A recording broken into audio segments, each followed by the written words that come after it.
While retirement is generally seen as a time of relaxation and self-focus, God calls us to love, serve, and help others for a lifetime. He has been preparing us for this retirement season, literally our entire lives.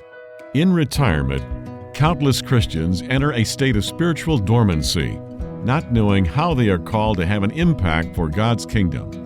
The Retirement Reformation seeks to encourage and empower the 50 million Christians approaching or in retirement to embrace the calling God has been preparing in them.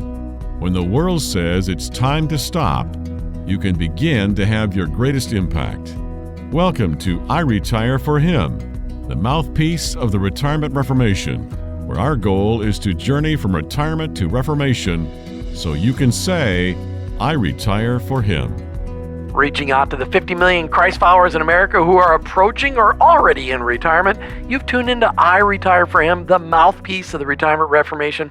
I'm your host, Jim Brangenberg, along with the founder of the Retirement Reformation, Bruce Brynsville. We encourage you to check us out online, retirementreformation.org, retirementreformation.org. Maybe check us out on Facebook, too. Just look up Retirement Reformation. Download our app, Retirement Reformation. It's Retirement Reformation wherever you go.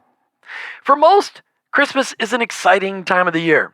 For some, it brings stark reminders of time past and of people gone before us. When Christmas is shared with family, it can be fun, and if there are little ones around, it can be very exciting. So mixed emotions often surround this annual celebration of Christ's birth. What is it like for you? Does it bring you joy, or does it bring you stress? Does it remind you of warm, fond memories, or does it remind you of a spouse or a child or other family member that isn't there to be with you any longer?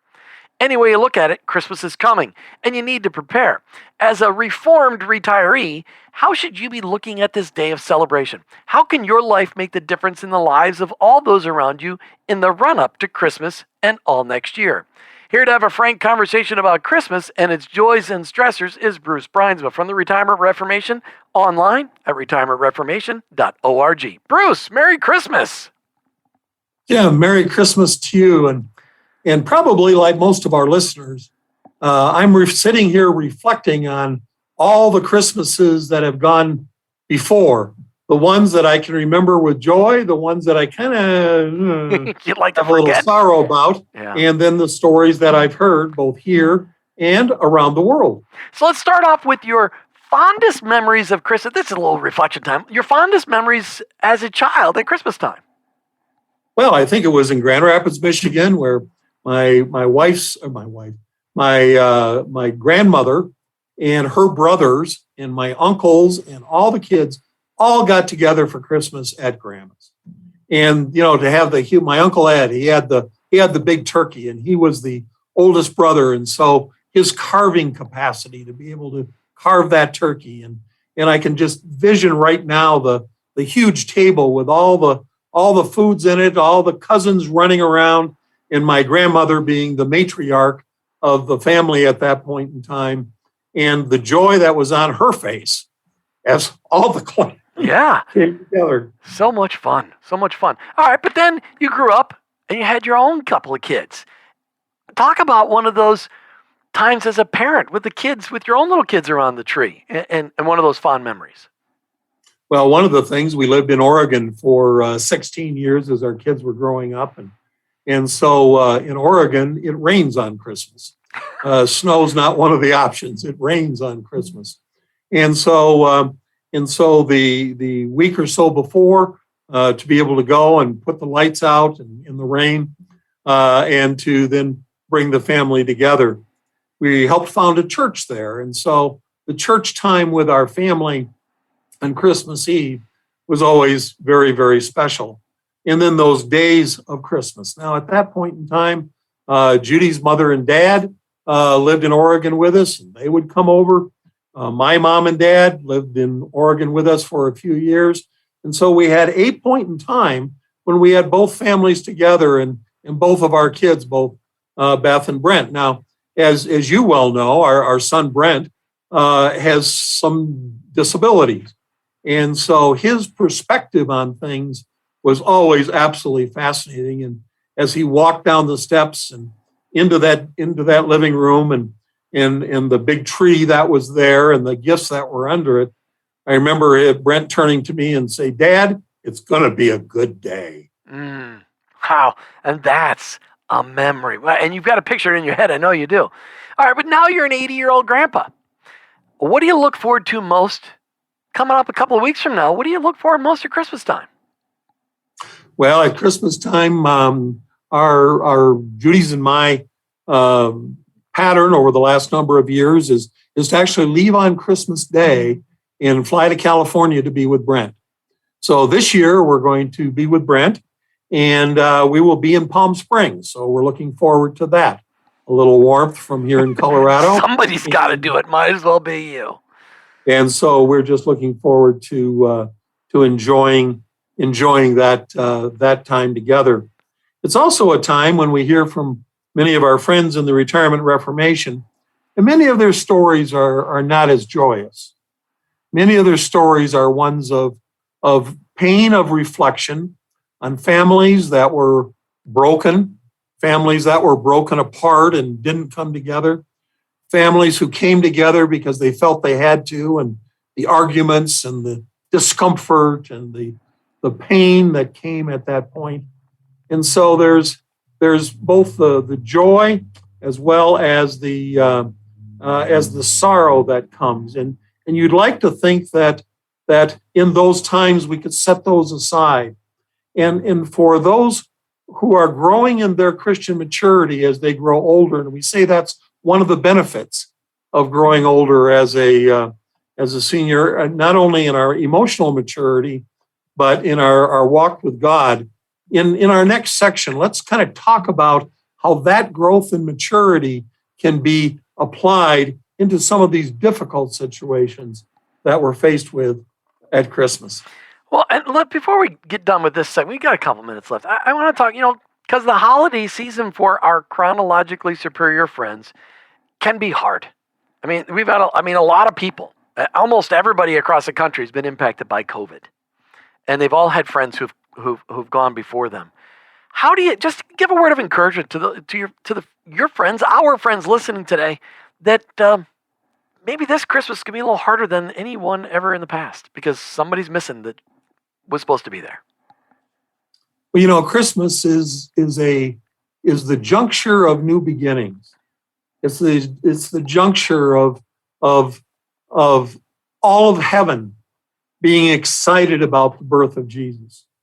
And so thinking of it as a point of transition and the joy that came as a result of that and then extended out, focusing on that part of the story is so helpful in saying, how can I apply the songs of the angels to the life that I'm experiencing right here today? I remember sitting and looking over that field in Jerusalem, in Bethlehem, and where in fact the shepherds were, and where the angels would have showed up.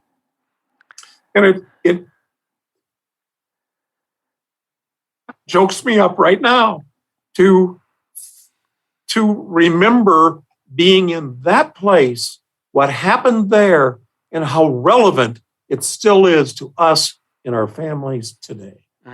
So true, so true. As when we come back, you're going to hear from a special guest we bring in the middle of every podcast. In segment 2, we've got a special guest for you, and then we'll be back to this conversation about Christmas. You're listening to iRetire4Him. We'll be right back.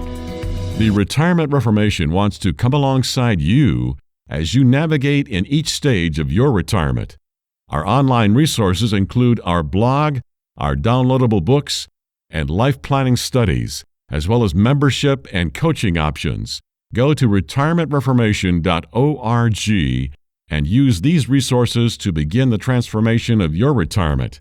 Journey from retirement to reformation, so you can say, I retire for Him. That's retirementreformation.org. Now, back to the show. Hey, welcome back to iRetire4Him. We've got, Bruce, every second segment of the show, you always bring in some special guests. Today, you got some really special guests as we're going to share some of their story, but also reflect on how they're feeling about Christmas today. Bruce Brynsville, go ahead, take it away. Steve and Ruth Carter, we're so glad that we're able to meet again this way and be able to share a little bit. You're at such an interesting point of transition in your lives, and many of our listeners have either gone through that or about to go through it. And so part of that transition decision making is something for us to talk about. But we're also bumping right up against Christmas. And so we'll have some questions and a little conversation about that also. So let me start with you, Ruth. Tell us a little bit about the transition that you're about to make and where you came from. And then I'll have Steve talk a little bit about where you're going to. Okay, sounds like a good plan. I don't know how far back you want me to go, Bruce. Well, why don't you go probably the last 15 years? Okay, all right. My husband, Steve, is a retired surgeon, and I'm a retired nurse. And he had the bulk of his career in South Central Pennsylvania. And so it was 12 years ago that we moved from there in our retirement to be closer to children here in Northern Kentucky. But at that time, we also decided, well, let's align ourselves with some ministry to see whether we can be productive in our retirement. And so the rest is history now as far as the last 12 years, because we've been here at the Creation Museum and the Ark Encounter. Wow, what a great transition during retirement. There are going to be a lot of our listeners going to go, oh man, if I had something like that, I'd really be excited.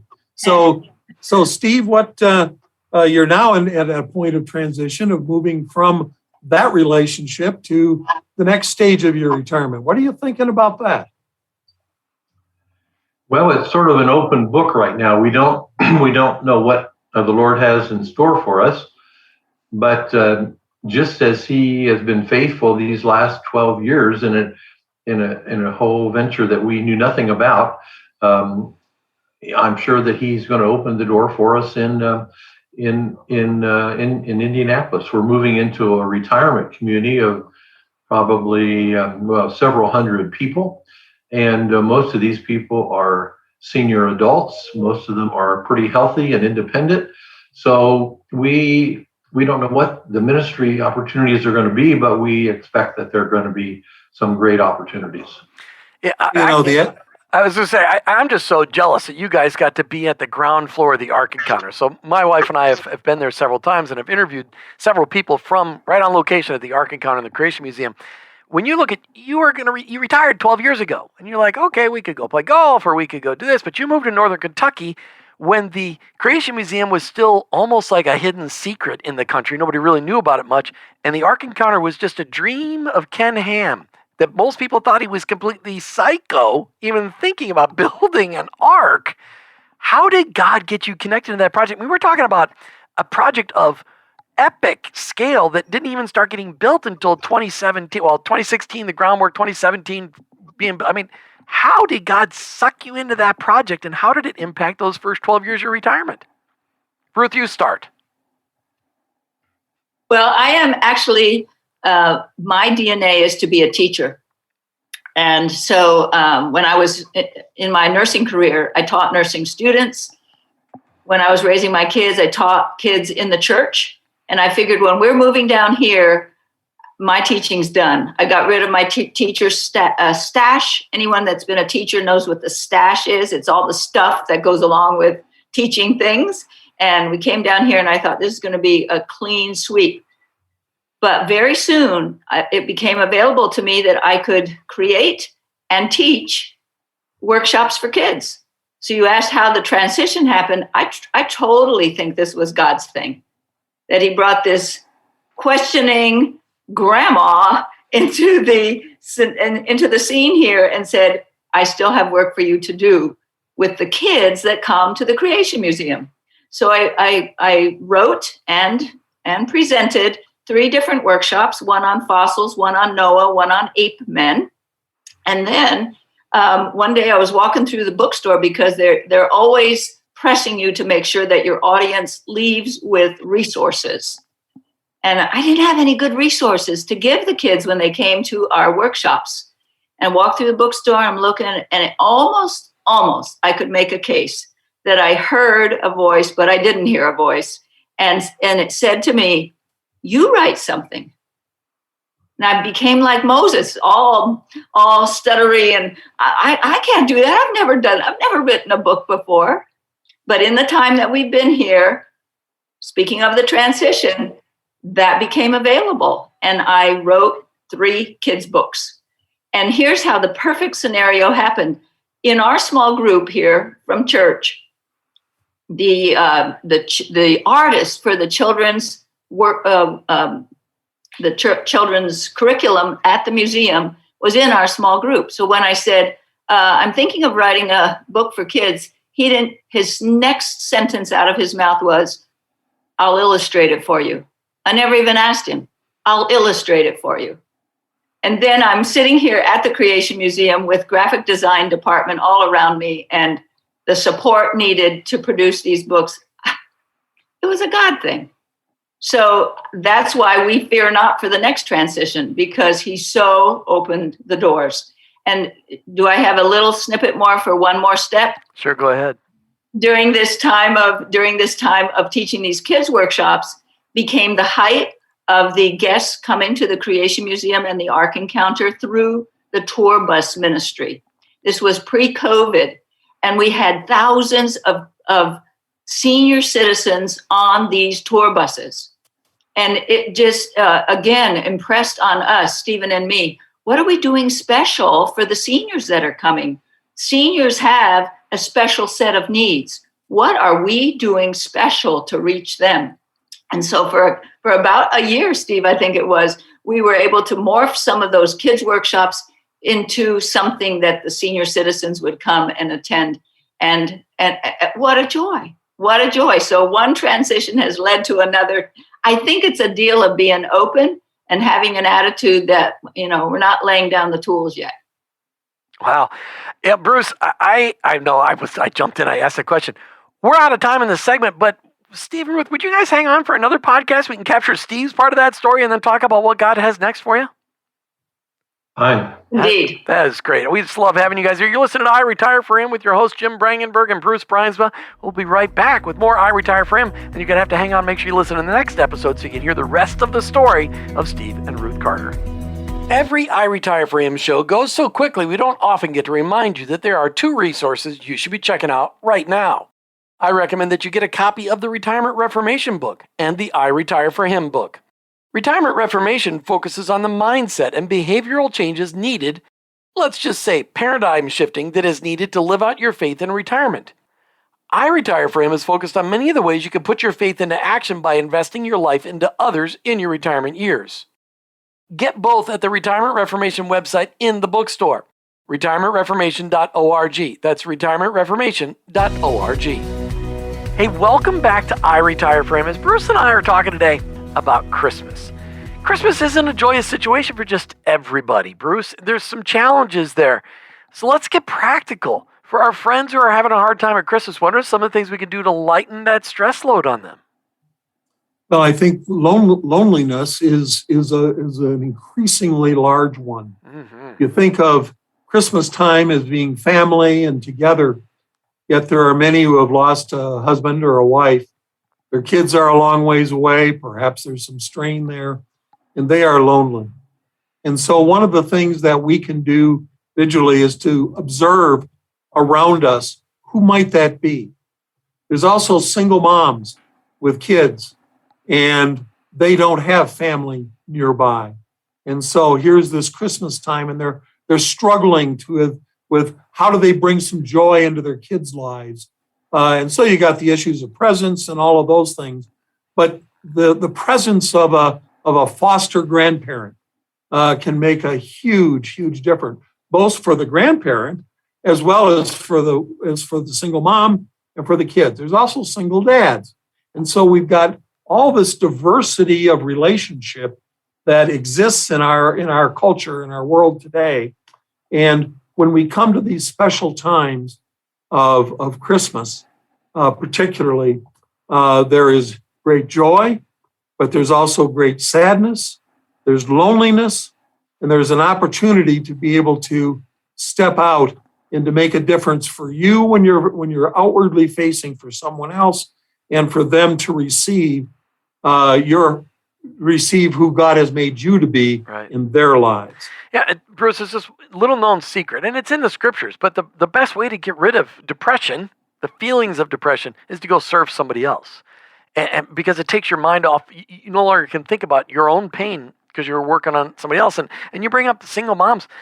Martha's parents were really great at this. When we were dating and when we were newlyweds, there was families all over the place that they knew that didn't have much. And they invited them to our Christmas celebration so that their kids could feel the excitement with our kids and they could get some presents under the tree.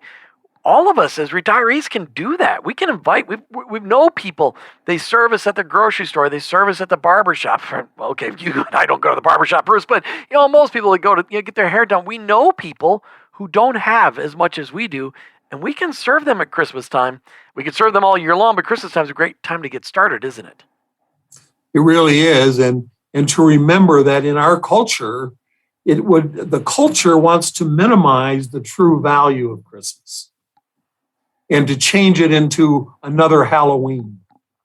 And in fact, that, the reason for the season is the basis for our joy and willingness to be able to step out and, as you suggest, to serve others, because that's where we find true meaning. Now, I know the surprise that I had when I was 7 years old with my family. We lived in the Netherlands, and they don't have Santa Claus there.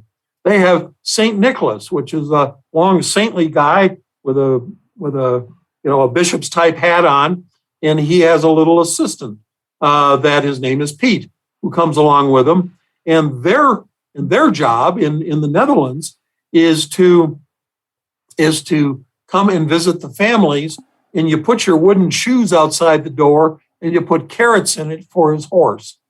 And so to be able to do some investigation and share some of those really, what seemed to us, really strange stories about how Christmas is celebrated in other places can really bring joy to your life, and they're great stories to be able to tell.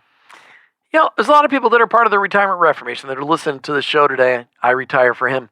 How do we take our Retirement Reformation mindset and apply it at Christmas? What are some of the things that we can do to have a reformation of how we look at Christmas?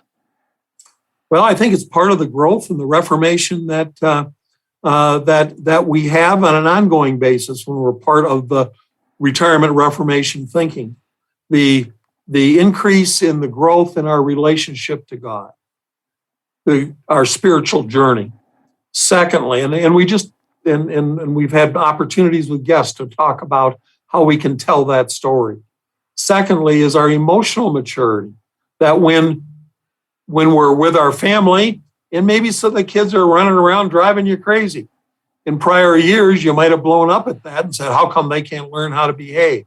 Where in fact, you can ask them to sit on your lap and let me tell you a story. And so the opportunity to be a grandparent in the most positive sense possible, as well as to be a friend to your children and to them. Maybe in fact, what needs to happen is that your kids need to go shopping, and you need to take care of the grandkids for a night while they go do that. Just identifying the ways that you can make a difference in your kids' lives, your grandkids' lives, maybe your grandkids' lives, great-grandkids' lives, but also your parents' lives. So what about your parents that are actually in a facility of some kind, and they aren't going to be able to get out? So what can you do to bring to them and their neighbors that little step of joy? You may be 70 and they may be 90. And so to make that effort and to be able to bring the joy of Christmas to them and help them remember some of the things when you together were young. And bring chocolate, because they never get enough chocolate in those assisted living communities. They never get enough chocolate because they say it's not healthy. So bring them dark chocolate. It's okay. And Bruce, not only our kids and our grandkids and our great-grandkids, but the neighbors.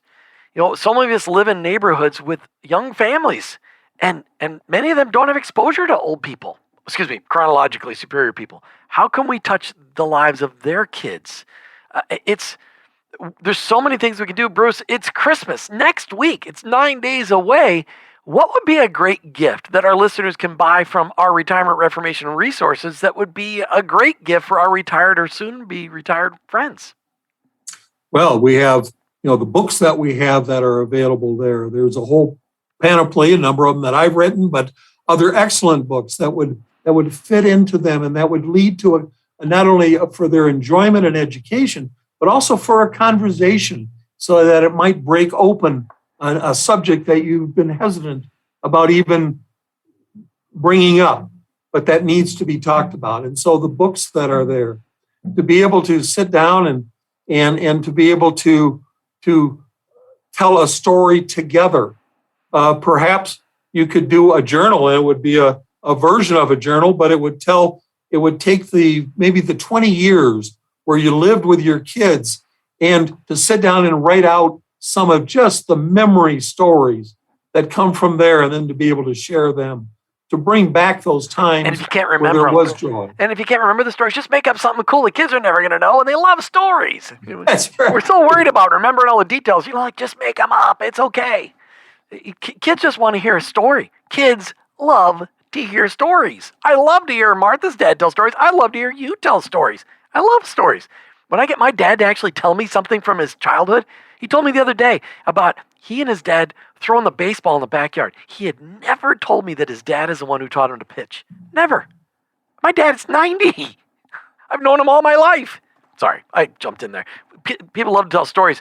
Your Story in Retirement, the book, Retirement Reformation, is one I would recommend that everybody goes out to our website, retirementreformation.org. Go to the bookstore, buy that resource, give it to a friend. Buy one for you, buy one for a friend. Give it away. And when you're out there, check out the manifesto. Check out all the resources we've got for you and your small groups. It's just so important that you do that. We would love to have you enjoy a Merry Christmas and to share what you've learned on iRetire4Him with all of your friends. Bruce, another great show. Thank you. Bruce Brynsma. I think we should conclude this show with a joint wishing of, what shall we say, to all of our friends, Merry Christmas. And you've been listening to iRetire4Him, the mouthpiece of the Retirement Reformation with Jim and Bruce. We're Christ followers journeying from retirement to reformation, so we can ultimately say together, I retire for Him. Thanks for listening to iRetire4Him with your hosts Jim and Martha Brangenberg and Retirement Reformation founder Bruce Brynsma. iRetire4Him is the mouthpiece of the Retirement Reformation. Most Christians tend to follow the world's pattern of rest and self-pampering during retirement. However, in your retirement, you can be focused on God's unique call to love, serve, and help others. This can be your best season of life if you take advantage of a life's worth of knowledge and experience and combine it with a greater freedom of time and money and invest it all in the generations both preceding and following you. The Retirement Reformation is encouraging Christians to find and follow God's call in all seasons and aspects of life, especially in retirement. Take time to sign the manifesto at retirementreformation.org and explore the wealth of resources available on our site. Join this movement of God and journey from retirement to reformation so you can say, I retire for Him. Go to retirementreformation.org.